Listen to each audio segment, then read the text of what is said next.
Salut, c'est Trado, je suis content de vous retrouver pour la mise à jour des matrices de trading sur les CFD France 40, Allemagne 30, US 30, or, pétrole, Brent. Les précautions d'usage comme d'habitude. Il ne s'agit que d'une matrice, une analyse donnée à titre informatif et pédagogique. Il n'y a pas de conseil en investissement dans ce qui suit. Vous devez vous rapprocher d'un professionnel pour savoir si l'utilisation des CFD à risque limité correspond à votre profil d'investisseur et surtout vous devez avoir vos propres signaux d'achat et de vente pour bénéficier de ces matrices. On commence par le CFD CAC 40 qui s'appelle le France 40. Chaque bougie que vous voyez correspond à 4 heures de cotation. Comme vous voyez, le consensus client est plutôt vendeur à 65% sur l'équivalent du CAC 40.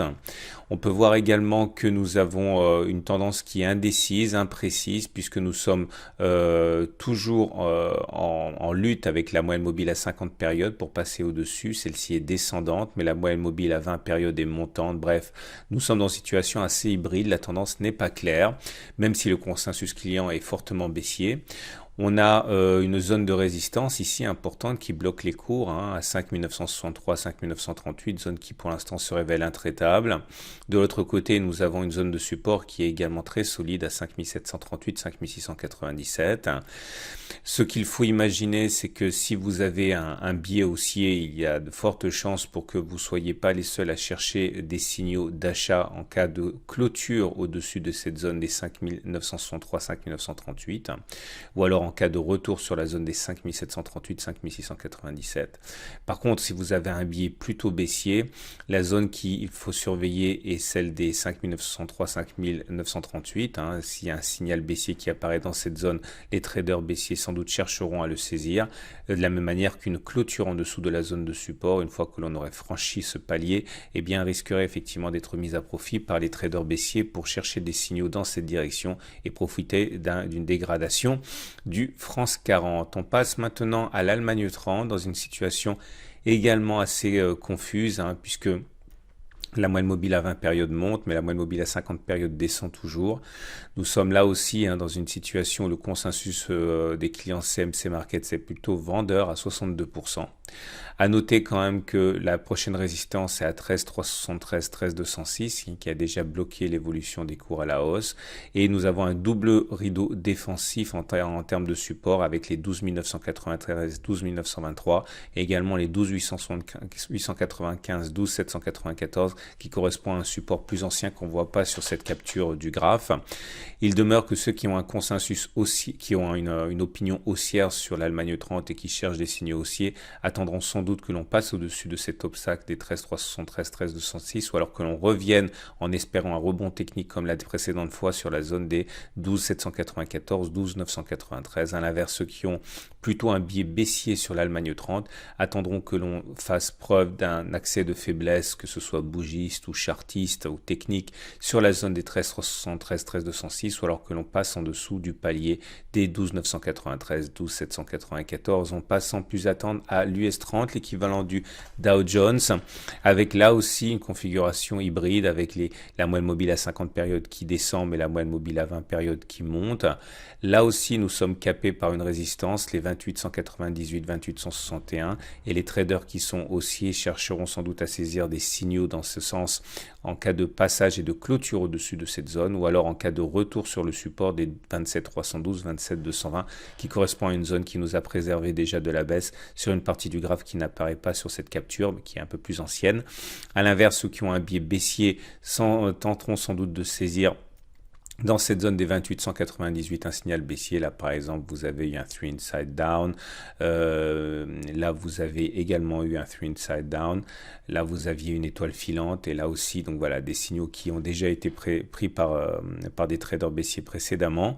Ou alors, si l'on passe et que l'on clôture en dessous du support des 27,312, 27,220, un consensus client, vendeur à 66%, on passe alors en données 4 heures également. Là aussi, la tendance est ambiguë. Elle est haussière en données journalières, mais sur cette unité de tendance, on est plutôt neutre, voire baissier, puisque la M20 descend et que la M50, on est en dessous, même si elle est plate. Donc voilà encore des tendances assez difficiles à établir, même si sur l'unité de temps supérieure en données jour, on est en tendance haussière.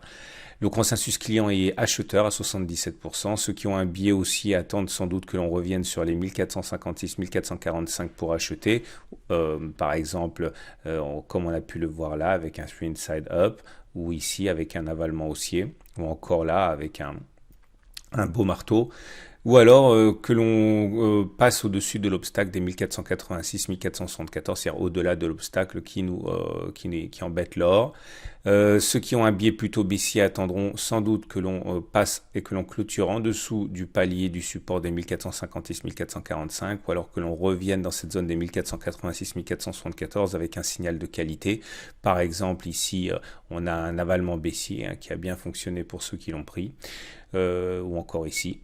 En tout cas, pour l'instant, vous l'aurez compris, la tendance est difficile à établir pour ces 4 marchés. On va terminer avec le pétrole Brent qui, lui, est en tendance haussière puisque nous sommes au-dessus d'une M20 qui monte et d'une M50 qui monte. Mais on est sur une zone de difficulté, la zone 65,7, 65,0 qui correspond à une résistance qu'on ne voit pas sur ce graphe, mais qui a bien bloqué les cours, par exemple, cette semaine, en données 4 heures. On a également une zone difficile, les 64,6, 64,1, qui est une zone de résistance qui vient d'être passé, mais c'est pour mieux être confronté à ce deuxième rideau défensif, donc il faut faire attention. Consensus client acheteur à 66%. Il faut quand même s'imaginer que ici nous allons avoir des signaux baissiers qui vont être pris par les traders qui ont un biais vendeur sur la zone des 65,7, 64,1. Le dernier qui aurait pu être pris par exemple est celui-là avec un harami baissier.